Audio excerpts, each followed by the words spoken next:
આપણા બધા ભાઈઓને અત્યારે આપણે જે પૂર્ણવદર ધોરાણા પારાવાડા માનો કે આપણે ભૂમિયાવદર આખો પટો જે છે એમાં ભાદર નદીને જે પાણી છોડવાની વાત હતી વર્તુના જે નદીના ઓલામાંથી ડેમની અંદરથી જે મગ ફૂંકાઈ રહ્યા છે બે પાણીની જરૂર છે બે પાણીની સાહેબે વાયદો કર્યો હતો અને અત્યારે પાણીની હિસાબે મગ ફૂંકાઈ રહ્યા છે તો આજ બધા ભાઈઓને વિનંતી કરું છું કે આપણે ભાણવડ અધિકારીઓને મળવા જવાનું છે અને કોઈ પણ સંજોગોની અંદર આપણે લડાઈ લડી અને પાણી તમને મળવું જોઈએ પૂરતા પ્રયત્નો કરવાના છે તો મારે યારે બધા જોડાજો અત્યારે હમણાં હું 10 વાગ્યાથી નીકળીશ ગામે ગામ ત્યાં તમારા ગામના મગના બધું જોતો જાય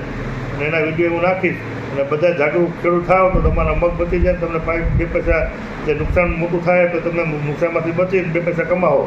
એટલે બધા ખેડૂત ભાઈઓને હું વિનંતી કરું કે પૂર્ણવદરથી લઈ મોરણા પારાવાડા